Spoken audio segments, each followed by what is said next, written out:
إن الحمد لله نحمده ونستعينه ونستغفره ونعوذ بالله من شرور أنفسنا ومن سيئات أعمالنا من يهده الله فلا مضل له ومن يضلل فلا هادي له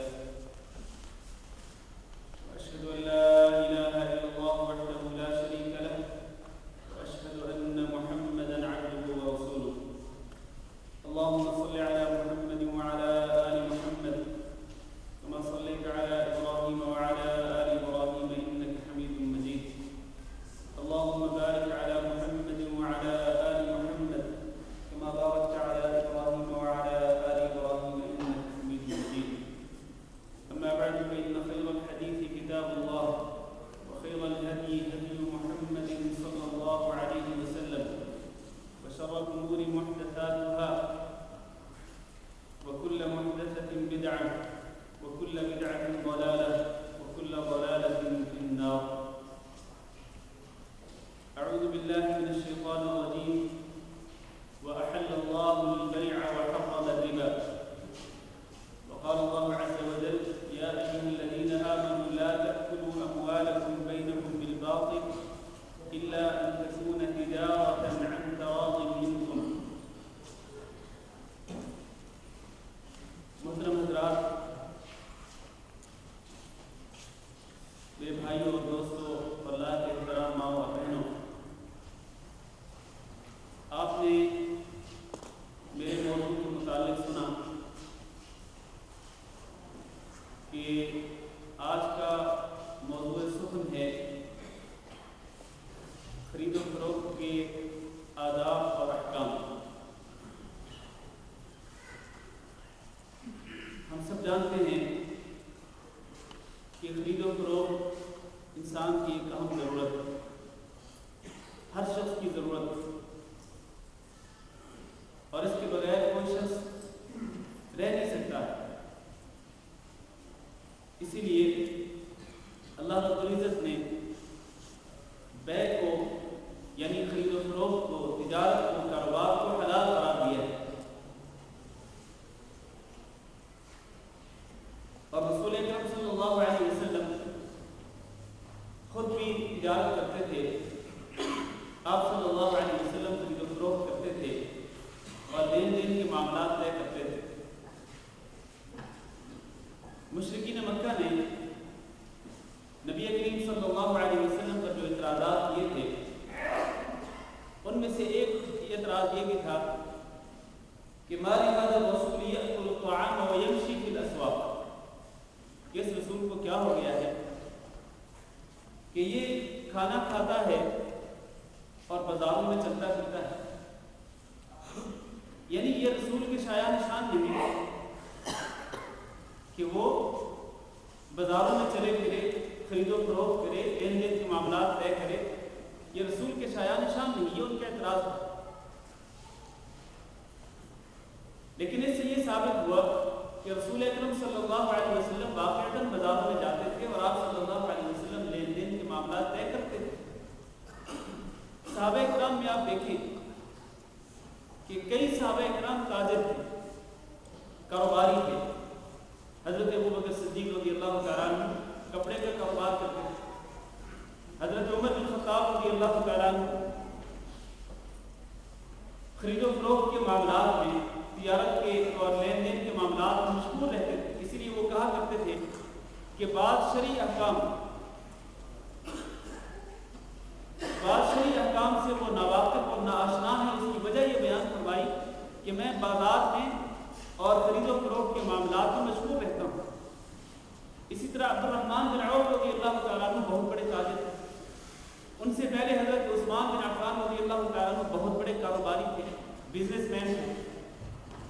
تو یہ جو صحابہ کرام ہیں، یہ جس طرح کاروبار کرتے تھے، تجارت کرتے تھے، اور خود نبی کریم صلی اللہ علیہ وسلم کا تجارت کرنا اور کاروبار کرنا، یہ اس بات کی دلیل ہے کہ تجارت کرنا، کاروبار کرنا، خرید و فروخت کرنا، لین دین کے معاملات طے کرنا، یہ جائز ہے، اس میں کوئی حرج نہیں۔ لیکن جس طرح ابھی آپ نے سنا، اس کے لیے کئی حدود و قیود ہیں، کئی اصول و ضوابط ہیں۔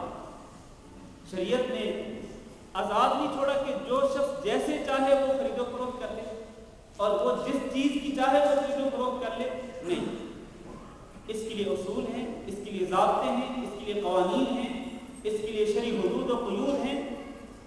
ہم سب بحیثیت مسلمان پابند ہیں اس بات کے کہ ہم جب بھی خرید و فروخت کریں تو انہی اصول اور انہی ضوابط اور انہی حدود و قیود میں رہتے ہوئے ہی خرید و فروخت کے معاملات طے کریں اور لین دین کریں۔ تو آئیے سب سے پہلے یہ جانتے ہیں کہ خرید و فروخت کے آداب کیا ہے، اور پھر خرید و فروخت کے احکام بیان کیے جائیں گے۔ گویا میرے موضوع کے دو حصے ہیں، خرید و فروخت کے آداب، وہ آداب کہ جن کو خرید و فروخت کرتے ہوئے ملحوظ خاطر رکھنا چاہیے ہر مسلمان کو، چاہے وہ مرد ہو چاہے وہ عورت ہو، یہ پہلا حصہ۔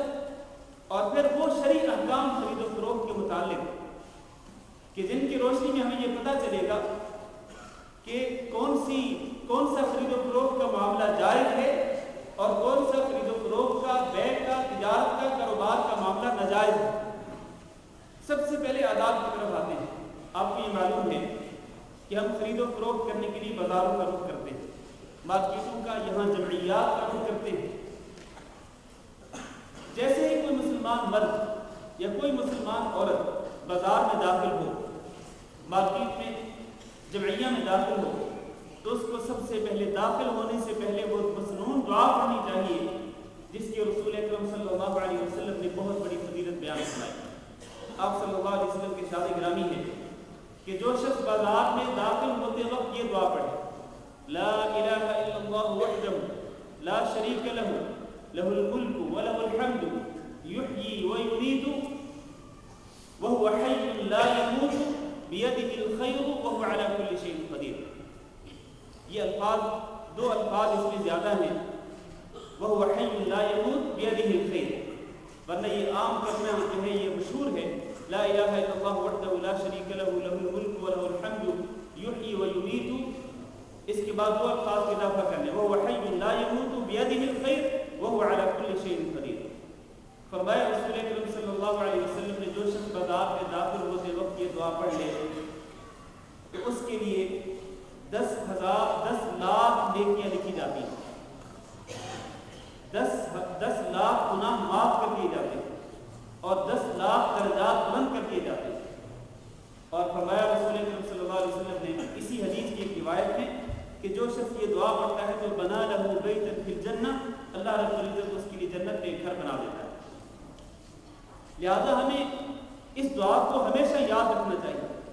مجھے یاد ہے، اور آپ حضرات میں سے کئی حضرات کو یہ سعادت نصیب ہوئی ہوگی، بلکہ کئی مرتبہ سعادت نصیب ہوئی ہوگی کہ مکہ مکرمہ جاتے ہیں، مدینہ منورہ جاتے ہیں، تو بالکل باب الملک فہد کے سامنے جو بہت بڑا مرکز ہے جس کو مرکز مکہ کہا جاتا ہے اور اس سے آگے ہلٹن مکہ ہے، تو اس کی بالکل پیشانی پر یہ دعا لکھی ہوئی اور یہ فضیلت بھی لکھی ہوئی ہے کہ اگر آپ یہ دعا پڑھیں گے اس مارکیٹ میں داخل ہوتے ہوئے تو آپ کو یہ فضیلت حاصل ہوگی۔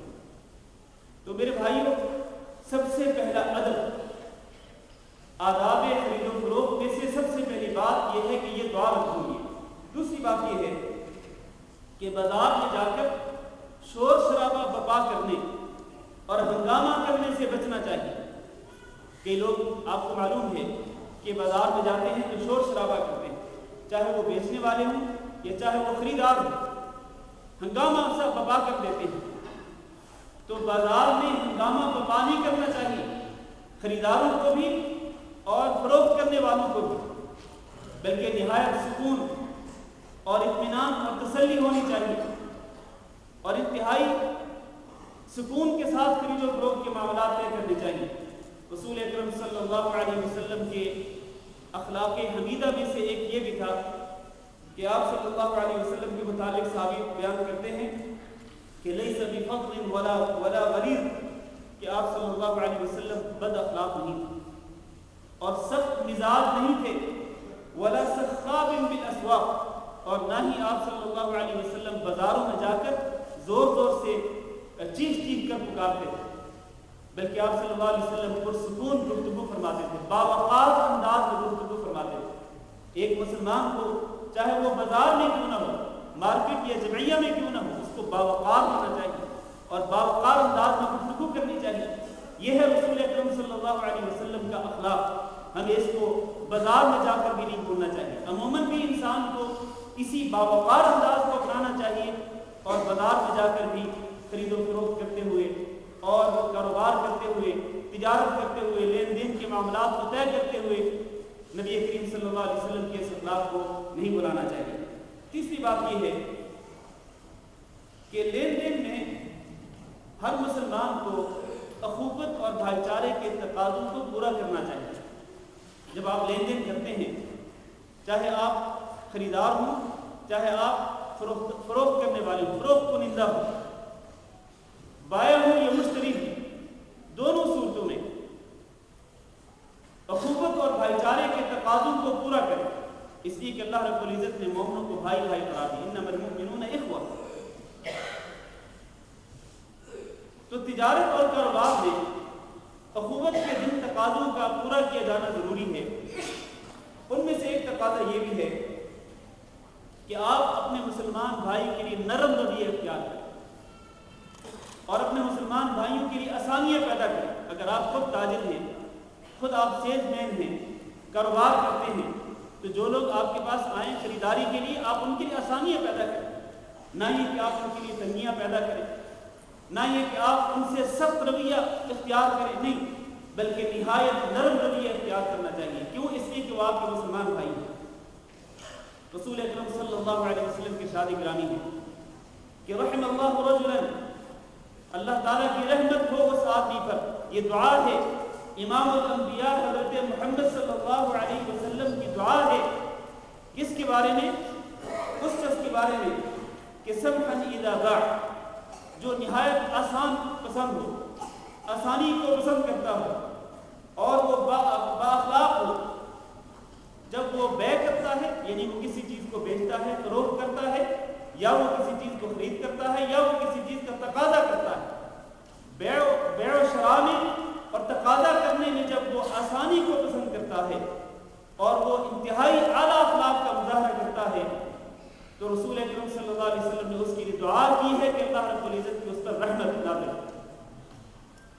میرے بھائیو، کیا میں اور آپ اللہ رب العزت کی رحمت کے محتاج نہیں ہیں؟ یقیناً ہیں۔ تو پھر ہمیں خرید و فروخت کے معاملات کو طے کرتے ہوئے، بیع اور لین دین، تجارت اور کاروبار کے معاملات کو طے کرتے ہوئے نہایت ہی اعلیٰ اخلاق کا مظاہرہ کرنا چاہیے اور مسلمانوں کے لیے زیادہ سے زیادہ آسانی پیدا کرنی چاہیے۔ اسی طرح اخوت اور بھائی چارے کے تقاضوں میں سے ایک تقاضا یہ بھی ہے کہ بیع کرتے ہوئے، خرید و فروخت کرتے ہوئے ہمیشہ ایک بات اپنے ذہن میں رکھیں۔ وہ کیا ہے؟ وہ یہ ہے کہ جو چیز آپ اپنے لیے پسند کرتے ہیں وہی چیز آپ اپنے مسلمان بھائی کے لیے پسند کریں، اور جو چیز آپ اپنے لیے ناپسند کرتے ہیں وہی چیز آپ اپنے مسلمان بھائی کے لیے بھی ناپسند کریں۔ یہ ایمان کا جز ہے۔ لا یؤمن احدکم حتی یحب لأخیہ ما یحب لنفسہ۔ تم میں سے کوئی شخص کامل ایمان والا نہیں ہو سکتا جب تک کہ وہ اپنے بھائی کے لیے وہ چیز پسند نہ کرے جو اپنے لیے پسند کرتا ہے، اور وہ چیز ناپسند نہ کرے جو اپنے لیے ناپسند کرتا ہے۔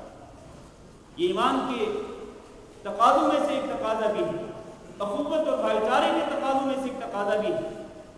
اب دیکھیں، جب آپ خرید و فروخت کرنے جاتے ہیں، آپ کی اپنی خواہش یہ ہے کہ آپ جو چیز آپ حاصل کرنا چاہتے ہیں، جو چیز آپ خریدنا چاہتے ہیں، تو آپ کی اپنی خواہش یہ ہوگی کہ وہ سستے داموں مل جائے۔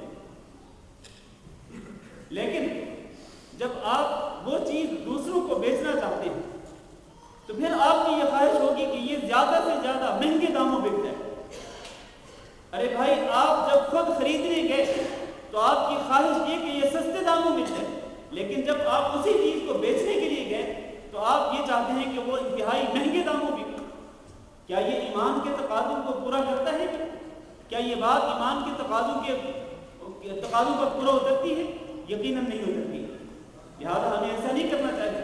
جس طرح آپ اس بات کو ناپسند کرتے ہیں اپنے لیے کہ آپ مہنگے داموں کوئی چیز خریدیں، اسی طرح آپ دوسروں کے لیے اس بات کو ناپسند کریں کہ آپ مہنگے داموں کوئی چیز، اپنے پاس جو چیز ہو وہ آپ مہنگے داموں بیچیں یا اس کو فروخت کریں۔ ہر وہ چیز جو اپنے لیے پسند کرتے ہیں وہ اس کے لیے بھی پسند کریں مسلمان بھائی کے لیے، اور ہر وہ چیز جو اپنے لیے ناپسند کرتے ہیں وہ اپنے مسلمان بھائی کے لیے بھی ناپسند کریں۔ چوتھی بات یہ ہے خرید و فروخت کے آداب میں سے ایک بات کہ بازار میں جاتے ہیں، آپ کو معلوم ہے کہ بازاروں میں خواتین بھی ہوتی ہیں، ہم اس پر بعد میں بات کریں گے کہ خواتین کا بازاروں میں جانا کیسا ہے، لیکن چونکہ بازاروں میں، مارکیٹوں میں، جمعیات میں خواتین موجود ہوتی ہیں، وہاں پر ہر مسلمان کا فرض ہے کہ وہ وہاں پر اپنی نظروں کو جھکائے رکھے۔ قل للمؤمنین یغضوا من ابصارهم، آپ مومن مردوں سے کہہ دیں کہ وہ اپنی نظروں کو جھکا کے رکھیں، وَيَحْفَظُوا فُرُوجَهُمْ، اور اپنی عزتوں کی حفاظت کریں۔ یہی حکم خواتین کے لیے بھی ہے، وَقُلْ لِلْمُؤْمِنَاتِ يَغْضُضْنَ مِنْ أَبْصَارِهِنَّ، یہ مومنہ عورتوں سے آپ کہہ دیں کہ وہ اپنی نظروں کو جھکا کے رکھیں، لہذا مرد ہوں یا خواتین ہوں، بازار میں چونکہ ایک جگہ پہ سب جمع ہوتے ہیں تو وہاں پر اپنی نظروں کو جھکا کے رکھنا چاہیے۔ یہی حکم ہے اللہ رب العزت کا، اور یہی حکم ہے رسول اکرم صلی اللہ علیہ وسلم کا۔ آپ کو یہ معلوم ہے کہ آنکھوں کا جو زنا ہے، آنکھوں کا زنا وہ نظر ہے، آنکھوں کا زنا نظر ہے، لہذا اپنی آنکھوں کو اس زنا سے بچانا چاہیے۔ پانچویں بات یہ ہے کہ خرید و فروخت میں ہمیشہ سچ بولنا چاہیے اور جھوٹ سے پرہیز کرنا چاہیے۔ جھوٹ بولنا بہت ہی خطرناک ہے، عموماً گفتگو میں بھی اور اسی طرح خرید و فروخت کے معاملات میں بھی، تجارت اور کاروبار میں بھی جھوٹ بولنا نہایت ہی خطرناک ہے۔ رسول اکرم صلی اللہ علیہ وسلم نے تاجروں کی ایک جماعت کو خطاب فرمایا اور فرمایا یا معشر التجار، اے تاجروں کی جماعت۔ اس کے بعد آپ صلی اللہ علیہ وسلم کچھ دیر کے لیے خاموش ہو گئے، جب تک تاجر آپ صلی اللہ علیہ وسلم کی گفتگو کو سننے کے لیے تیار ہوئے۔ پھر آپ صلی اللہ علیہ وسلم نے ارشاد فرمایا ان التجار یبعثون یوم القیامۃ تجارا الا من اتقى اللہ وبر وصدق، کہ تاجروں کو قیامت کے دن اس حالت میں اٹھایا جائے گا کہ وہ گنہگار ہوں، فاسق ہوں گے، فاجر ہوں گے، اللہ کے نافرمان ہوں گے، الا من اتقى اللہ، ہاں وہ تاجر جو اللہ تعالیٰ سے ڈرتا رہا تجارت کے دوران، کاروبار کے دوران، خرید و فروخت کے معاملات کے دوران، جو اللہ تعالیٰ سے ڈرتا رہا اور نیکی کرتا رہا اور جو سچ بولتا رہا، جس تاجر کے اندر یہ تین صفات ہوں گی وہ ان فاسقوں اور فاجروں کی جماعت سے الگ ہوگی، ورنہ زیادہ تر بیشتر تجار اور کاروباری حضرات قیامت کے دن جب اٹھائے جائیں گے تو وہ فاسق، فاجر اور گنہگار ہوں گے، اللہ کے نافرمان۔ اس حدیث سے معلوم یہ ہوا کہ ایک تاجر اور ایک کاروباری کو ہمیشہ سچ بولنا چاہیے اور اس کو جھوٹ سے پرہیز کرنا چاہیے۔ اگر تجارت اور کاروبار میں، خرید و فروخت میں سچ بولیں تو بیع میں، خرید و فروخت میں برکت آتی ہے، اور اگر سچ نہ بولیں، جھوٹ بولیں تو بیع کی، تجارت اور کاروبار کی برکت ختم ہو جاتی ہے۔ یہ حدیث ہے رسول اکرم صلی اللہ علیہ وسلم۔ چھٹی بات یہ ہے کہ آپ جو چیز بیچنا چاہتے ہیں اس کے اندر اگر کوئی عیب ہو تو اس کو صاف گوئی کرتے ہوئے صاف اس کو بیان کریں، خریدار کے سامنے اس چیز کے عیب کو بیان کرنے کی، اس چیز کے اندر یہ عیب پایا جاتا ہے۔ جبکہ آج کل اس کے برعکس ہوتا کیا ہے کہ جب کسی چیز کو بیچنا ہوتا ہے تو اس کی تعریفیں کرنا شروع کر دیتے ہیں اور بے جا تعریف ہوتی ہے۔ ایک تو یہ ہے کہ اس چیز کے اندر اگر کوئی اوصاف ہیں، اچھی صفات ہیں تو وہ اچھی صفات بیان کرتے ہیں، ٹھیک ہے، کوئی حرج نہیں، لیکن ایسے اوصاف نہ ہوں اور جھوٹ بولے اور غلط بیانی کرے اور اس چیز کے عیبوں کو چھپانے کی کوشش کرے تو یہ نہایت ہی غلط ہے۔ رسول اکرم صلی اللہ علیہ وسلم کی ارشاد گرامی ہے لا یحل لأحد ان یبیع شیئا الا بین ما فیہ، کسی شخص کے لیے یہ حلال نہیں کہ وہ کسی چیز کو فروخت کرے مگر یہ کہ اس پر یہ ضروری ہے کہ جب وہ فروخت کر رہا ہو تو اس کے اندر جو عیب ہو اس کو بیان کرے، یعنی عیب بیان کیے بغیر کسی چیز کو فروخت کرنا حلال نہیں ہے کسی مسلمان کے، لیکن آج دیدہ دلیری اور جسارت کے ساتھ اس چیز کا ارتکاب کیا جاتا ہے، کس چیز کا کہ عیب کو چھپایا جاتا ہے۔ وہ کوئی بھی چیز ہو، چھوٹی ہو بڑی ہو، جو چیز فروخت کی جاتی ہے تو اس کے عیب کو چھپانے کی کوشش کی جاتی ہے، تو رسول اکرم صلی اللہ علیہ وسلم نے اسے منع فرمایا۔ ساتویں بات یہ ہے کہ دھوکہ دینے سے پرہیز کرنا چاہیے۔ خرید و فروخت میں دھوکہ دہی سے بچنا چاہیے۔ رسول اکرم صلی اللہ علیہ وسلم نے ایک شخص کو دیکھا، بازار میں آپ کا گزر ہوا، ایک شخص کو دیکھا کہ اس نے غلے کا ایک ڈھیر رکھا ہوا ہے، غلہ بیچنے کے لیے ڈھیر کی شکل میں موجود ہے۔ آپ صلی اللہ علیہ وسلم نے اس کے اندر ہاتھ ڈال کے دیکھا تو ایسے لگا جیسے آپ کے ہاتھ کو تری سی لگی ہے، یعنی اندر جو غلہ تھا وہ تر تھا، وہ پانی سے تر ہو چکا تھا۔ تو آپ صلی اللہ علیہ وسلم نے اس سے پوچھا کہ یہ کیا ہے؟ فرمایا اصل میں یہ غلہ جو ہے یہ بارش کے پانی سے متاثر ہوا تھا، تو جو غلہ بارش کے پانی سے متاثر ہوا میں نے اس کو نیچے رکھ دیا، اور جو خشک ہے اس کو میں نے اوپر رکھ دیا۔ فرمایا رسول اکرم صلی اللہ علیہ وسلم نے افلا جعلته فوق الطعام كي يراه الناس، کیا تم نے یہ جو بارش کے پانی سے متاثر جو غلہ تھا اس کو تم نے اوپر کیوں نہیں رکھا کہ يراه الناس، تاکہ لوگ اس کو دیکھیں، اور جو خریدنا چاہتا ہے وہ اس کو دیکھ کر کے خریدے، اس کو پتا ہو کہ اس کے اندر یہ عیب موجود ہے۔ پھر اس کے بعد فرمایا من غش فلیس منی، جو شخص خرید و فروخت میں، تجارت اور کاروبار میں دھوکہ کرے گا اس کا مجھ سے کوئی تعلق نہیں۔ اور آج دیدہ دلیریوں کی سارت کے ساتھ یہ دھوکہ ہو رہا ہے بازار کے اندر، مارکیٹ کے اندر، چنانچہ ملاوٹ شدہ چیزیں بیچی جاتی ہیں، چاہے وہ خوردنی اشیاء ہوں چاہے وہ دیگر اشیاء ہوں، ہر چیز کے اندر ملاوٹ کی جاتی ہے۔ بلکہ آج حالت یہ ہے کہ بازاروں کے اندر خالص چیز ڈھونڈنی پڑتی ہے، مختلف دکانوں پر مختلف مارکیٹوں میں جا کر خالص چیز جو ہوتی ہے، جو ملاوٹ سے پاک شدہ ہوتی ہے، اس کو ڈھونڈنا پڑتا ہے، تلاش بسیار کے بعد وہ چیز ملی جا کے ملتی ہے۔ اور یہ کہاں ہے؟ یہ مسلمان معاشرے میں، جہاں مسلمان ہیں، جہاں مسلمان تجارت کرتے ہیں، کاروبار کرتے ہیں، خرید و فروخت کرتے ہیں، وہاں پر یہ سب کچھ ہو رہا ہے، یہ دھوکہ ہو رہا ہے۔ اور دھوکہ کرنے والا کون ہے؟ من غش فلیس منی، جو شخص دھوکہ کرے اس کا مجھ سے کوئی تعلق نہیں ہے، یہ رسول اکرم صلی اللہ علیہ وسلم سے۔ لہذا دھوکہ کرنے سے بچنا چاہیے۔ اسی طرح دھوکہ دینے کی ایک اور صورت یہ ہے کہ لوگ جس چیز کو بیچنا چاہتے ہیں اس کے اوپر لیبل تبدیل کر دیتے ہیں، اس پر کمپنی کا نام تبدیل کر دیں، یا اس پر میڈ ان، اس کے بعد ملک کا نام تبدیل کر دیں۔ وہ جہاں کی پروڈکٹ ہوگی اس کا نام نہیں لکھیں گے اس ملک کا، بلکہ اس ملک کا نام لکھیں گے کہ جس ملک کی پروڈکشن کو بازار میں مقبولیت حاصل ہے، لوگ اس کو دھڑا دھڑ خریدتے ہیں، تو اس ملک کا نام لکھ دیا جائے۔ اور یہ دھوکہ ہے، حالانکہ وہ چیز وہاں کی بنی ہوئی نہیں ہوتی، لیکن یہ لکھ دیا جاتا ہے کہ made in U S A یا میڈ ان یو کے یا کچھ بھی لکھا جاتا ہے، تو یہ دھوکہ دینے کی صورت ہے۔ اسی طرح جو اس کی تاریخ ہوتی ہے کہ یہ چیز کب تک ویلڈ ہے، کب تک اس کو استعمال کیا جا سکتا ہے، اس تاریخ میں تبدیلی کر دی جاتی ہے، یہ بھی دھوکہ دینے کی ایک شکل ہے۔ مختلف شکلیں موجود ہیں آج کاروبار کے اندر، تجارت اور کاروبار کے اندر، خرید و فروخت کے معاملات کے اندر، لین دین کے معاملات کے اندر مختلف شکلوں میں دھوکہ ہو رہا ہے، اور یہ کسی بھی کے لیے جائز نہیں۔ آخری بات یہ ہے خرید و فروخت کے آداب میں کہ جھوٹی قسم اٹھانا اور جھوٹی قسم اٹھا کر کے اپنے سودے کو بیچنا یہ بہت ہی خطرناک ہے۔ رسول اکرم صلی اللہ علیہ وسلم نے اسے منع فرمایا، بلکہ آپ صلی اللہ علیہ وسلم نے ارشاد فرمایا کہ ثلاثة لا يكلمهم الله يوم القيامة ولا ينظر إليهم ولا يزكيهم ولهم عذاب أليم۔ تین قسم کے افراد ایسے ہیں کہ جن سے اللہ تعالیٰ قیامت کے دن گفتگو نہیں فرمائے گا، اور ان کی طرف دیکھے گا بھی نہیں، اور اللہ تعالیٰ ان کو گناہوں سے پاک نہیں کرے گا، اور ان کے لیے دردناک عذاب ہوگا۔ جب یہ سخت الفاظ، سنگین قسم کے الفاظ رسول اکرم صلی اللہ علیہ وسلم نے تین قسم کے لوگوں کے بارے میں فرمائے تو صحابہ اکرام چونک گئے۔ صحابہ اکرام نے پوچھا رسول اکرم صلی اللہ علیہ وسلم سے، اللہ کے رسول یہ بدبخت کون ہے کہ جن سے اللہ تعالیٰ بات کرنا تو درکنار، اللہ تعالیٰ جن کی طرف دیکھنا بھی گوارا نہیں کرے اور ان کو گناہوں سے پاک نہیں کرے گا، اور ان کے لیے دردناک عذاب ہے۔ فرمایا ان میں سے ایک المسبل ازارہ، جو اپنے ازار کو، اپنے تہبند کو ٹخنوں سے نیچے لٹکاتا ہے۔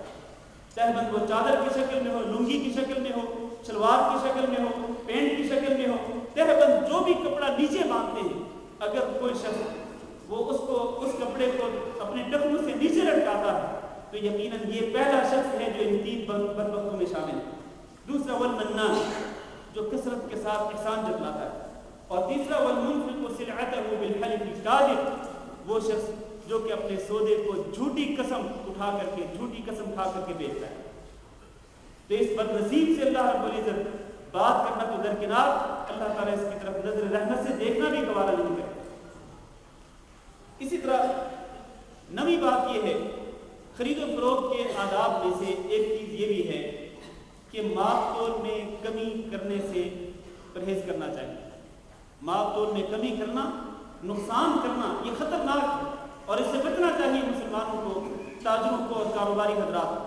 اگر جو چیز ماپ کے دینے والی ہے اس کو پورا پورا ماپ کرے، اگر کوئی چیز وزن کر کے دینے والی ہے، تولنے والی ہے، تو اس کا پورا پورا وزن دے کر کے اس کو بیچے.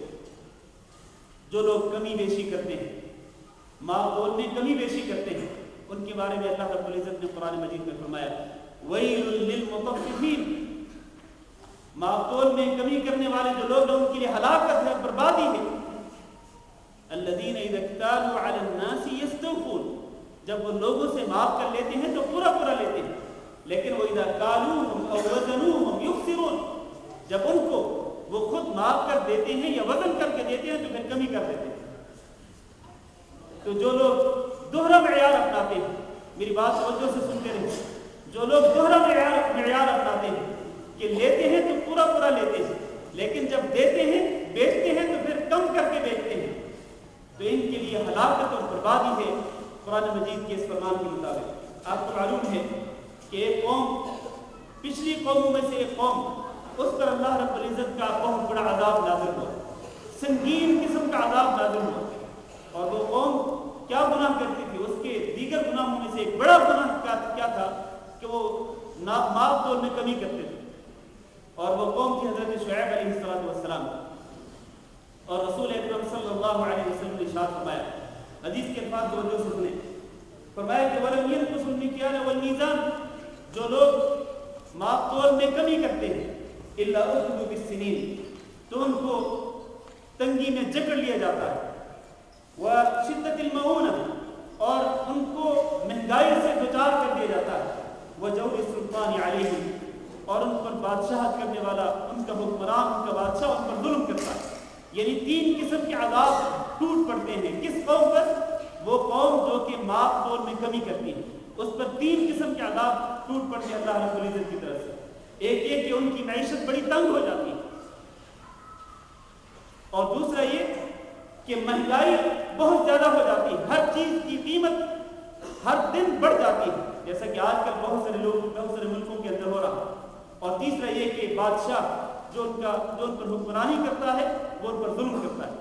آج ہم دیکھ رہے ہیں ہمارے ملکوں کے اندر یہ تینوں چیزیں موجود ہیں. معیشت بہت تنگ ہو چکی، ہر چیز مہنگی سے مہنگی تر ہوتی جا رہی ہے، اور بادشاہ عوام کا پیسہ، عوام کا خون پسینہ چوس رہا ہے. تو یہ کیوں ہے؟ یہ ہمارے اپنے کرتوتوں کی وجہ سے. یہ ظلم، بادشاہوں کا جو ظلم ہوتا ہے، یہ قوم کے اپنے کرتوتوں کی وجہ سے ہوتا ہے. تو قوم کے اپنے کرتوتوں میں سے ایک کرتوت کیا ہے جس کا میں ذکر کر رہا ہوں کہ خرید و فروخت کے معاملات میں اور ماپ تول میں کمی کرتے ہیں، دھوکہ دینے کی کوشش کرتے ہیں. 10ویں بات یہ ہے کہ جب آپ خرید و فروخت کر رہے ہوں تو خرید و فروخت میں اللہ رب العزت کی یاد سے غافل نہ ہو، اللہ کے دین سے غافل نہ ہو. قرآن مجید میں اللہ رب العزت نے ایسے لوگوں کی بڑی تعریف فرمائی. سورۃ النور میں ارشاد فرمایا کہ فی بیوت اذن اللہ ان ترفع ویذکر فیہا اسمہ یسبح له فیہا بالغدو والآصال رجال لا تلہیہم تجارۃ ولا بیع عن ذکر اللہ وإقام الصلاة وإيتاء الزكاة ويخافون يوما تتقلب فيه القلوب والأبصار ليجزيهم الله أحسن ما عملوا ويزيدهم من فضله والله يرزق من يشاء بغير حساب. اللہ تعالیٰ نے اپنے گھروں کو بلند کرنے کا حکم دیا، یعنی اللہ رب العزت نے حکم دیا کہ اس کے گھروں کو بنایا جائے، تعمیر کیا جائے، بلند کیا جائے، یعنی مساجد کو. اور پھر تعمیر کرنے کے بعد یذکر فیہا اسمہ، ان مساجد کے اندر اللہ کا نام بلند کیا جائے. اور پھر ان مساجد کے اندر ہوگا کیا؟ یسبح له فیہا بالغدو والآصال رجال، صبح و شام ان مساجد کے اندر وہ لوگ اللہ کی تسبیح بیان کریں گے کہ لا تلہیہم تجارۃ، کہ ان کو تجارت اور ان کا کاروبار غافل نہیں کرتا، ان کا کاروبار غافل نہیں کرتا. کس سے؟ عن ذکر اللہ، اللہ کے ذکر سے۔ معنی یہ ہے کہ تاجروں کو، کاروباری لوگوں کو، خرید و فروخت کرنے والے لوگوں کو اللہ کے ذکر سے غافل نہیں ہونا چاہیے، اور اسی طرح نماز قائم کرنے سے غافل نہیں ہونا چاہیے، زکوٰۃ ادا کرنے سے غافل نہیں ہونا چاہیے، اور ہمیشہ اللہ تعالیٰ سے ڈرتے رہنا چاہیے۔ جب تاجر اور کاروباری حضرات، خرید و فروخت کرنے والے لوگ یہ ساری صفات پہ عمل کریں گے کہ اللہ کا ذکر بھی کرتے رہیں گے، نماز بھی قائم کرتے رہیں گے، زکوٰۃ بھی ادا کرتے رہیں گے، اور اللہ تعالیٰ سے ڈرتے رہیں گے، قیامت کے دن کا خوف ان کے دلوں میں ہوگا، تو لیجزیہم اللہ احسن ما عملوا، اللہ تعالیٰ ان کے اعمال کا بہترین بدلہ ان کو دے گا۔ وَيَزِيدَهُم مِّن فَضْلِهِ، اور صرف بدلہ ہی نہیں دے گا بلکہ اللہ تعالیٰ اپنے فضل و کرم کے ساتھ اور زیادہ عطا کرے گا۔ وَاللَّهُ يَرْزُقُ مَن يَشَاءُ بِغَيْرِ حِسَاب، اور اللہ تعالیٰ جس کو چاہتا ہے بغیر حساب کے عطا کرتا ہے۔ لہذا تجارت اور کاروبار کے دوران اللہ کے دین سے غافل نہیں ہونا چاہیے، جبکہ آج کل ہم دیکھتے ہیں کہ بہت سارے کاروباری لوگ، بہت سارے تاجر حضرات، بہت سارے خرید و فروخت کے معاملات کو طے کرنے والے لوگ ان معاملات کے اندر جب وہ مصروف ہوتے ہیں تو نماز کی پرواہ نہیں ہوتی، فرض نمازوں تک کو چھوڑ دیتے ہیں، فرض نمازوں تک، اور حتیٰ کہ وہ لوگ جو کہ بازاروں میں خرید و فروخت کے لیے جاتے ہیں وہ بھی فرض نمازیں تک چھوڑ دیتے ہیں، زکوٰۃ بھی چھوڑ دیتے ہیں۔ یہ تاجر اور کاروباری لوگ، ان میں سے کئی لوگ ہوتے ہیں کہ جو اپنے مالوں کی زکوٰۃ بھی پوری ادا نہیں کرتے ہیں۔ تو میرے بھائیو، یہ سراسر خلاف ہے اس آیت کریمہ کے جو میں نے ابھی ذکر کی۔ تو یہ بات آداب ہے میرے عزیز بھائی، میں نے 10 آداب بیان کیے ہیں، خرید و فروخت کے میں نے آداب بیان کیے ہیں جو کہ 10 ہیں۔ اب اس کی بات آگے بڑھتے ہیں۔ میرے موضوع کا جو دوسرا حصہ ہے اور وہ ہے خرید و فروخت کے بعد احکام۔ خرید و فروخت کے احکام میں سے پہلی بات یہ ہے کہ جب خرید و فروخت ہو رہی ہو تو فریقین کی رضامندی کے ساتھ خرید و فروخت، بائع اور مشتری دونوں کی خوشی اور ان کی جو رضامندی ہے وہ بہت ہی ضروری ہے۔ دھوس اور دھاندلی کے ساتھ خرید و فروخت کا معاملہ طے نہیں ہو سکتا ہے۔ بعض اوقات کیا ہوتا ہے کہ ایک بائع، ایک دکاندار، ایک تاجر، ایک کاروباری اپنی چیز کی قیمت بتلاتا ہے، خریدار کے سامنے اس کی صفات بیان کرتا ہے، پھر اس کی قیمت بتلاتا ہے، پھر اس کی کوشش یہ ہوتی ہے کہ دھوس اور دھاندلی کے ساتھ وہ اس سودے کو اس پر مسلط کرتا ہے کہ وہ ہر صورت میں وہ اس سے وہ چیز خرید کے جائے۔ میرے بھائیوں، جہاں پر جبر و اکراہ ہوتا ہے، جہاں زبردستی ہوتی ہے، جہاں دھوس اور دھاندلی کی کوشش کی جاتی ہے اور اس کے ذریعے خرید و فروخت کا کوئی معاملہ طے کرنے کی کوشش کی جاتی ہے، وہ معاملہ حرام ہے دین کے، اس کی اجازت نہیں دی گئی۔ میں نے جو آیت پڑھی تھی اپنے ابتدا میں، اس آیت میں اللہ تعالیٰ فرماتے ہیں یا ایھا الذین آمنوا لا تأکلوا اموالکم بینکم بالباطل، اے ایمان والو تم آپس میں ایک دوسرے کے مالوں کو باطل طریقے سے مت کھاؤ، کہ دھوس اور دھاندلی کے ساتھ تم ایک چیز کے سودے کو مسلط کر کے پھر اس کی قیمت وصول کرو، نہیں، یہ باطل طریقہ ہے۔ الا ان تکون تجارۃ عن تراض منکم، وہ تجارت جو کہ تمہاری باہمی رضامندی کے ساتھ مکمل ہو، وہ سودا جو تمہاری باہمی خوشی کے ساتھ مکمل ہو تو وہ ٹھیک ہے، اس میں کوئی حرج نہیں۔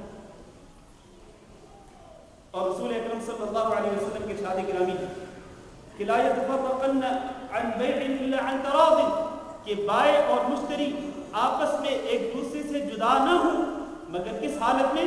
عن تراض، رضامندی کی حالت میں، بیچنے والا بھی راضی ہو اور خریدار بھی راضی ہو، رضامندی اور خوشی کے ساتھ جو معاملہ طے ہوگا یقیناً اس کے اندر خیر و برکت ہوگی۔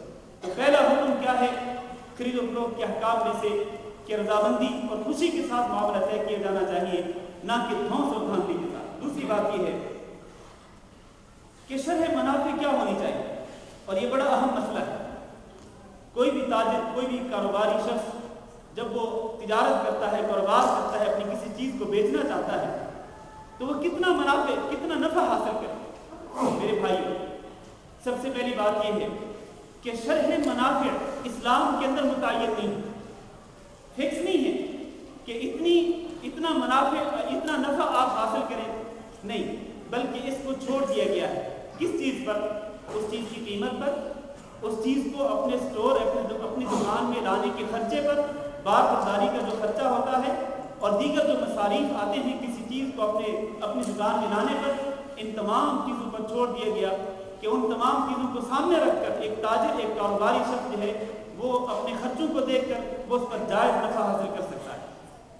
جائز نفع کمانے میں کوئی حرج نہیں ہے، لیکن اس حصے میں دو باتوں کو مد نظر رکھنا چاہیے، اور میں پہلے ان کی طرف اشارہ کر چکا ہوں۔ وہ یہ ہے، ایک بات یہ ہے کہ اس کو خیر خواہی کرنی چاہیے۔ کس کے ساتھ خیر خواہی کرنی چاہیے؟ جو اس کے پاس گاہک آئیں اس کا مال خریدنے کے لیے، اس کو ان کے ساتھ خیر خواہی کرنی چاہیے، اس لیے کہ دین خیر خواہی کا نام ہے۔ ہر مسلمان کے لیے خیر خواہی کرنا ضروری ہے۔ رسول اکرم صلی اللہ علیہ وسلم کے ہاتھ پر بعض صحابہ کرام نے بیعت کی اس بات پر، وَالنُّصْحِ لِكُلِّ مُسْلِمٍ، کہ میں ہر مسلمان سے خیر خواہی کروں، یعنی اس کے لیے خیر کا ارادہ کروں گا۔ میرے بھائیوں، آج کل خرید و فروخت کے معاملات میں جو برائیاں ہیں، جو بگاڑ پایا جاتا ہے، ان برائیوں کو اور اس بگاڑ کو ختم کیا جا سکتا ہے کس طرح؟ جب تاجروں اور کاروباری لوگوں کے اندر یہ جذبہ پیدا ہو جائے کہ انہوں نے ہر ایک کے ساتھ خیر خواہی کرنی ہے، اچھا مشورہ دینا ہے اور خیر خواہی کرنی ہے، تو سب سے پہلے خیر خواہی کا جذبہ ہونا چاہیے۔ دوسری بات یہ ہے کہ جس طرح میں نے پہلے کہا کہ تاجر اور کاروباری اور دکاندار کے ذہن میں یہ ہو کہ وہ جو چیز اپنے لیے پسند کرتا ہے وہ اسی چیز کو اپنے مسلمان بھائی کے لیے پسند کرے، اور جس چیز کو اپنے لیے ناپسند کرتا ہے وہ اسی چیز کو اپنے مسلمان بھائی کے لیے ناپسند کرے۔ اپنے لیے پسند کرتا ہے کہ اس کو ایک چیز سستے داموں مل جائے، بالکل اسی طرح سے وہ اپنے مسلمان بھائیوں کے لیے اسی چیز کو پسند کرے کہ ان کو سستے داموں چیزیں مل جائیں۔ اپنے لیے ناپسند کرتا ہے کہ وہ اس کو کوئی چیز مہنگے داموں ملے، بالکل اسی طرح سے مسلمان بھائیوں کے لیے بھی اسی چیز کو ناپسند کرے کہ ان کو کوئی چیز جو ہے وہ مہنگے داموں بیچی جائے۔ ان دو چیزوں کا خیال رکھنا چاہیے۔ ایک اور بات یہ ہے، امام بخاری نے ایک اثر ذکر کیا ہے محمد بن سیرین رحمہ اللہ سے، اور وہ اثر یہ ہے کہ ایک شخص اگر کوئی چیز 10 میں خریدے اور پھر اس کو وہ 11 میں بیچ دے، 10 دینار میں خریدے یا 10 روپے میں خریدے، 10 درہم میں خریدے، کرنسی کوئی بھی ہو، 10 میں خریدے 11 میں بیچ دے، فرمایا اس میں کوئی حرج نہیں۔ معنی یہ ہے کہ ایک شخص اپنی کسی بھی چیز پر وہ 10% تک کمائی کر سکتا ہے، لیکن جیسا کہ میں نے پہلے کہا کہ اس کی شرح منافع متعین نہیں ہے۔ اس میں انسان کو دیکھنا چاہیے کہ اس کی اصل قیمت کیا ہے، اس پر پھر لاگت یا اس پر کتنے خرچے ہوئے ہیں بار برداری وغیرہ کے، تو ان تمام خرچوں کو سامنے رکھ کر جائز نفع جو انسان کمانا چاہے اس کو کوئی حرج نہیں۔ تیسرا مسئلہ خرید و فروخت کے مسائل میں سے، خرید و فروخت کے احکام میں سے تیسرا مسئلہ یہ ہے کہ سودا منسوخ کرنے کا اختیار ہوتا ہے۔ میری بات توجہ سے سنتے رہے، بائع اور مشتری کو سودا منسوخ کرنے کا اختیار ہوتا ہے کب تک؟ جب تک ان کی مجلس ختم نہیں ہوتی۔ جس مجلس میں وہ سودا طے کر رہے ہوتے ہیں اس مجلس کے برخاست ہونے تک وہ اپنے سودے کو کینسل یا منسوخ کر سکتے ہیں، اس میں کوئی حرج نہیں۔ بعض اوقات ہوتا کیا ہے، ہوتا یہ ہے کہ جب ایک شخص کوئی چیز خریدنے جاتا ہے تو پھر جب تاجر یا کاروباری یا دکاندار اس کو اپنی چیز کی قیمت بتاتا ہے اور وہ غلطی سے کہہ بیٹھتا ہے، یہ جلدی میں آ کر کے کہہ دیتا ہے کہ ٹھیک ہے جی میں اس کو خرید لیتا ہوں، تو پھر اس کے بعد اس سودے کو کینسل کرنے کے اختیار، منسوخ کرنے کے اختیار ختم کر دیا جاتا ہے، اور لوگوں کے ذریعے بلکہ دباؤ ڈالا جاتا ہے کہ دیکھو تم نے زبان کی تھی، تم نے کہا تھا کہ میں خریدوں گا، اب خریدو۔ حالانکہ اس کو یہ سودا منسوخ اور کینسل کرنے کے اختیار حاصل ہے جب تک کہ یہ ان کی مجلس ختم نہیں ہوتی۔ یہ ہے رسول اکرم صلی اللہ علیہ وسلم کے فرمان کا خلاصہ، فرمایا البیعان بالخیار ما لم یتفرقا۔ دو شخص جو بائع اور مشتری ہیں، بیچنے والا اور خریدار، ان دونوں کا اختیار ہے ما لم یتفرقا، جب تک وہ جدا نہیں ہوتے، جدا ہونے کے بعد اختیار ختم، سودا منسوخ کرنے کے اختیار ختم۔ لیکن جب تک وہ اکٹھے موجود ہیں، اسی مجلس میں ہیں، تو اس وقت تک ان کو ان میں سے کسی بھی شخص کو، چاہے بائع ہو چاہے مشتری ہو، وہ دونوں اپنے سودے کو کینسل یا منسوخ کر سکتے ہیں۔ ایک اور بات یہ ہے، خرید و فروخت کے احکام میں سے کہ وقت ختم ہو رہا ہے تو میں اپنے موضوع کو مختصر کرتا ہوں۔ جب سودا ہو رہا ہو بائع اور مشتری کے درمیان، تو ان کے درمیان این اس وقت جب سودا ابھی طے ہو رہا ہے ان کے درمیان کسی تیسرے شخص کا گھس آنا یہ جائز نہیں۔ بعض اوقات یہ ہوتا ہے کہ ایک شخص کوئی چیز مثلا یہ موبائل ہے، ایک شخص یہ موبائل بیچ رہا ہے، ابھی سودا طے ہو رہا ہے، بات چیت ہو رہی ہے، اور فرض کریں وہ یہ کہتا ہے کہ میں یہ چیز آپ کو 10 دینار میں بیچتا ہوں، وہ شخص کہتا ہے ٹھیک ہے، ابھی بات طے ہو رہی ہے، مکمل طور پر سودا طے نہیں ہوا، ایک تیسرا شخص آتا ہے اور وہ کہتا ہے خریدار کو، وہ کہتا ہے کہ دیکھو یہ جو سیم موبائل ہے، یہ سیم موبائل میں آپ کو 9 دینار میں دیتا ہوں۔ یا پھر اس کی برعکس ہوتا ہے کہ کوئی شخص آتا ہے اور وہ بائر کو کہتا ہے کہ یہ جو چیز تم 10 دینار میں بیچ رہے ہو، میں یہی بالکل سیم موبائل میں آپ کو 8 دینار میں دیتا ہوں۔ تو جب کوئی سودا ابھی طے نہ ہوا ہو مکمل طور پر اور ابھی بات چیت چل رہی ہو، تو اس کے دوران ہی کسی تیسرے شخص کا اندر آ جانا، اس میں داخل ہونا، اس سے رسول اکرم صلی اللہ علیہ وسلم نے منع فرمایا۔ ایک اور بات یہ ہے کہ کسی شخص کی مجبوری سے فائدہ نہیں اٹھانا چاہیے۔ خرید و فروخت کے آداب احکام میں سے ایک بات یہ ہے کہ کسی شخص کی مجبوری سے فائدہ نہ اٹھائے۔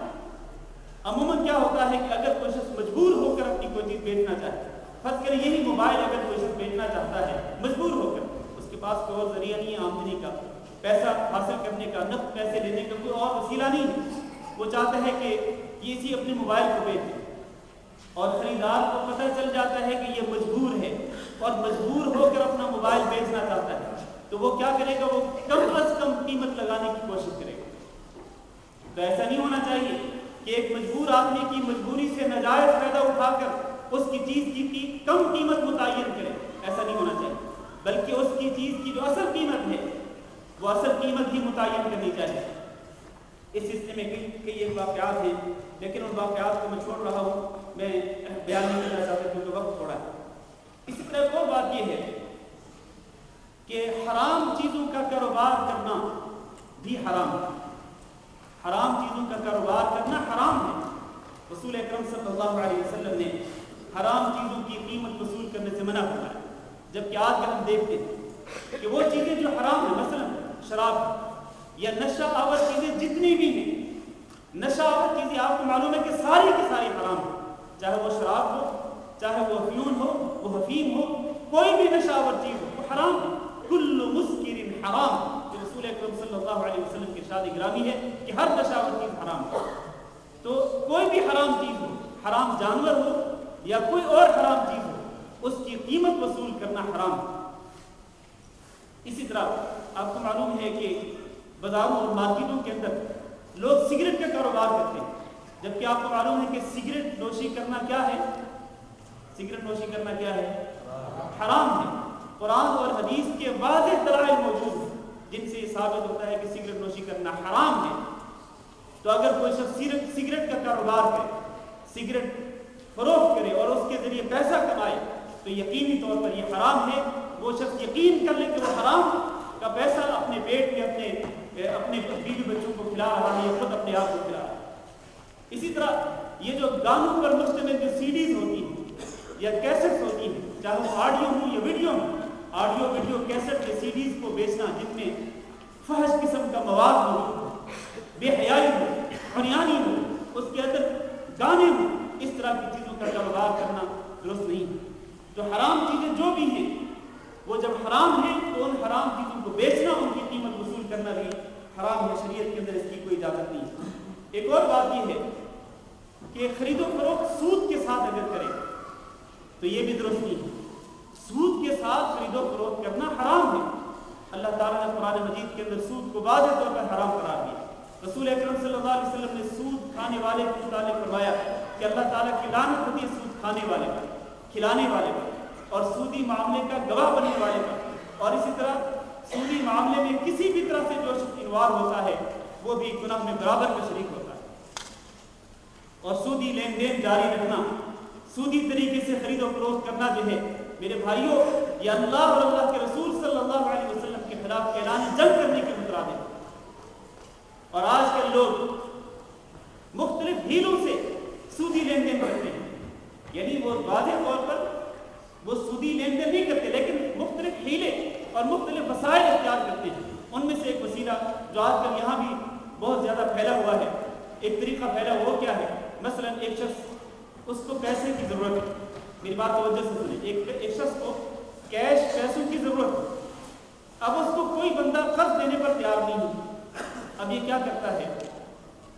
یہ کوئی چیز جا کے خرید لیتا ہے، مثلا وہ گاڑی خرید لے، کسی کمپنی سے وہ گاڑی خرید لے، اس شرط کے ساتھ کہ وہ 1 سال کے بعد یا 2 سال کے بعد یا 3 سالوں کے بعد وہ اس گاڑی کی قیمت وہ اس کمپنی کو ادا کرے گا۔ اب گاڑی کمپنی نے دے دی، اس نے کوئی پیسہ خرچ نہیں کیا، کیوں؟ اس لیے کہ پیسہ اس نے دینا ہے 1 سال کے بعد، 2 سال کے بعد، گاڑی اس نے حاصل کر لی۔ اب کیا کرتا ہے؟ اب یہی گاڑی جو ہے وہ اسی کمپنی کو بیچ دیتا ہے۔ اس نے گاڑی خریدی 10,000 دینار میں، لیکن 10,000 دینار دینا ہے 1 سال کے بعد، اب یہی گاڑی اسی کمپنی کو بیچ دیتا ہے، اسی شخص کو بیچ دیتا ہے، لیکن کیش پیمنٹ پہ اور کم قیمت پہ وہ بیچتا ہے، 9,000 دینار میں وہ اس گاڑی کو بیچ دیتا ہے۔ اس سے کیا ہوتا ہے؟ اس سے فوری طور پر اس کو پیسے میسر آ جاتے ہیں، نقدی پیسے اس کو مل جاتے ہیں، لیکن سال کے بعد اس کو 10,000 دینار دینا ہے۔ اس کا معنی یہ ہے کہ گویا کہ اس نے 10,000 دینار کا قرضہ لیا، 9,000 دینار کا قرضہ لیا اور اس کو جو واپس کرنے، جو ریٹرن کرنے وہ 10,000 دینار، گویا کہ 9,000 دینار پر 1,000 دینار کا جو سود ہے اس کو پے کرنا ہے۔ یہ سودی معاملے کا ایک سودی لین دین کی ایک شکل ہے جو آج کل مارکیٹ کے اندر موجود ہے، تو یہ کسی بھی طرح سے ڈھیلا جو ہے اختیار نہیں کرنا چاہیے سودی لین دین کے جواز کے لیے۔ میں آخر میں 2 باتیں اور عرض کرتا ہوں۔ خوردنی اشیاء جو ہیں ان کا ذخیرہ کرنا، خوردنی اشیاء کو ذخیرہ کر کے رکھنا اور اس انتظار میں رہنا کہ جب ان خوردنی اشیاء کی قیمت بڑھے گی تو پھر ان چیزوں کو مارکیٹ میں لاؤں گا اور ان کو بیچوں گا اور پھر ان کے ذریعے میں بہت زیادہ منافع حاصل کروں گا۔ جبکہ بازار میں ضرورت ہو، مارکیٹ میں لوگ محتاج ہوں، خوردنی اشیاء یعنی کھانے پینے والی جو چیزیں ہیں لوگ ان کی ضرورت مند ہیں، لیکن یہ اسٹاک کر کے رکھ دیتا ہے اپنے اسٹور میں کہ جب ان کی قیمت بڑھے گی، ظاہر ہے کہ جب ایک ڈیمانڈ زیادہ ہوتی ہے اور ایک چیز کی جو قلت ہے وہ بازار میں وہ کم مقدار میں موجود ہوتی ہے تو اس کی قیمت بڑھ جاتی ہے۔ تو اس طرح خوردنی اشیاء کو اسٹاک کر کے رکھنا، ذخیرہ کر کے رکھنا یہ درست نہیں ہے۔ رسول اکرم صلی اللہ علیہ وسلم نے اس سے منع فرمایا۔ ایک اہم اصول سمجھ لیں، خرید و فروخت کا ہر وہ معاملہ جس میں جہالت ہو یعنی لاعلمی ہو یا اس میں دھوکہ پایا جاتا ہو، وہ ہر وہ معاملہ ناجائز ہے، شریعت کے اندر اس کی جواز کی کوئی شکل نہیں۔ یہ اصول یاد رکھیں، خرید و فروخت کا ہر وہ معاملہ جس میں لاعلمی پائی جاتی ہے یعنی وہ چیز معلوم نہ ہو، اس کے متعلق یا اس کی قیمت کے متعلق لاعلمی ہو یا اس کے اندر کسی طرح سے دھوکہ پایا جاتا ہو، تو اس اصول کے تحت جو بھی خرید و فروخت کا معاملہ ہوگا وہ ناجائز ہوگا۔ اور اس کی کئی شکلیں ہیں جن کو بیان کرنے کے لیے وقت نہیں ہے، میں صرف آخری بات عرض کرتا ہوں۔ میری گفتگو کو سننے والے جہاں مرد حضرات ہیں وہاں میری مائیں بہنیں بھی، خواتین بھی جاتی ہیں۔ میں نے شروع میں کہا تھا کہ بازاروں میں جانے کے متعلق، خواتین کے بازاروں میں جانے کے متعلق میں آخر میں عرض کروں تو دیکھیں اللہ تعالیٰ نے خواتین کو حکم دیا کہ قرن فی بیوتکن، اور یہ حکم نبی کریم صلی اللہ علیہ وسلم کی ازواج مطہرات کے لیے ہے اور تمام مومنہ عورتوں کے لیے کہ اپنے گھروں کے اندر ٹھہرے رہیں۔ عورت کی جو جائے قرار ہے وہ گھر کی 4 دیواری ہے۔ وَلَا تَبَرَّجْنَ تَبَرُّجَ الْجَاهِلِيَّةِ الْأُولَىٰ، اور جس طرح جاہلیت کی خواتین بے پردہ ہو کر گھروں سے باہر نکلتی تھی اس طرح تم بے پردہ ہو کر گھروں سے باہر نہ نکلا، اللہ تعالیٰ نے منع کر دیا۔ یعنی اگر ضرورت کے پیش نظر آپ کو گھروں سے نکلنا ہی ہو تو پھر باپردہ ہو کر کے نکلیں، یہ ہے حکم اللہ رب العزت کا۔ لیکن آج بڑے دکھ اور افسوس سے کہنا پڑتا ہے کہ جو چیز ایک مرد خرید کے لا سکتا ہے وہی چیز عورت اصرار کرتی ہے کہ نہیں یہ چیز میں خود لاؤں گی۔ چنانچہ آج کل ہم دیکھتے ہیں کہ بازاروں میں، مارکیٹوں میں، جمعیات میں مرد کم اور خواتین زیادہ ہوتی ہیں۔ ہاں وہ چیز جس کو صرف خاتون ہی خرید سکتی ہے تو ٹھیک ہے وہ جا سکتی ہے، لیکن اس کے لیے شرط کیا ہے؟ اگر کوئی چارہ نہ ہو، خواتین کے مارکیٹ میں جانے کے علاوہ کوئی چارہ، اس کے سوا کوئی چارہ نہ ہو تو اس کے لیے شرط یہ ہے کہ وہ باپردہ ہو کر کے نکلے۔ بے پردہ ہو کر کے گھروں سے نکلنا کسی بھی صورت میں جائز نہیں۔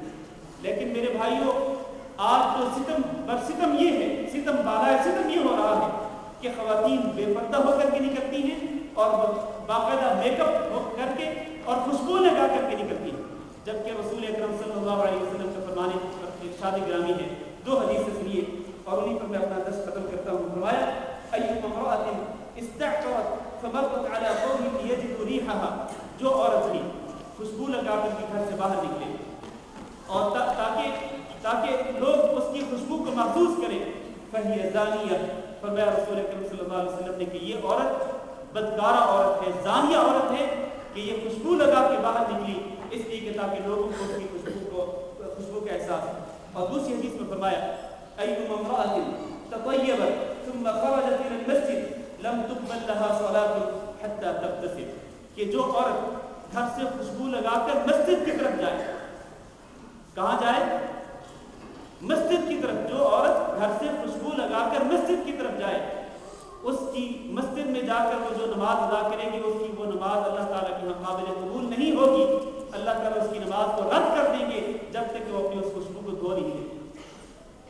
اب دیکھیں، ایک عورت اگر مسجد میں جا کر نماز ادا کرے اور اس کی خوشبو کی وجہ سے اللہ تعالیٰ اس کی نماز کو بھی رد کر دے، تو آپ اس سے اندازہ لگا سکتے ہیں کہ اگر یہی عورت بازار میں جائے اور بازار میں جا کر کے لوگوں میں اپنی خوشبو کو وہ پھیلاتی رہے اور وہ بے پردہ بھی ہو، تو اس عورت کا کیا حشر ہو؟ تو یہ نہایت سنگین معاملہ میرا دین ہے۔ میری ماں بہنوں کو بھی اس معاملے کی سنگینی کا اندازہ کرنا چاہیے۔ تو میں نے انتہائی اختصار کے ساتھ خرید و فروخت کے آداب اور اس کے بعد خرید و فروخت کے بعد احکام بیان کیے ہیں، وقت نہیں تھا ورنہ مزید احکام بھی بیان کیے جاتے۔ اللہ تعالیٰ سے دعا کرتے ہیں کہ اللہ رب العزت ان آداب اور ان احکام کو سمجھنے اور ان پر عمل کرنے کی توفیق دے۔ استغفر اللہ لی و لکم انہ هو الغفور الرحیم۔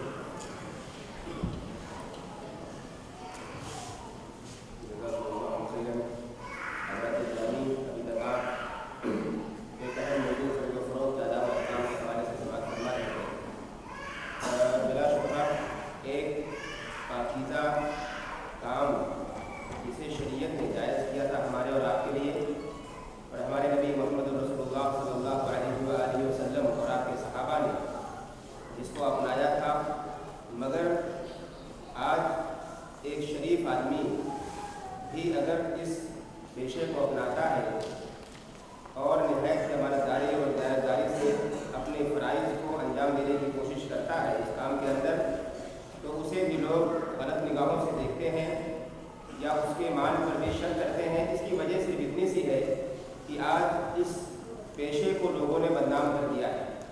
اس کی وجہ یہ ہے کہ طلب دنیا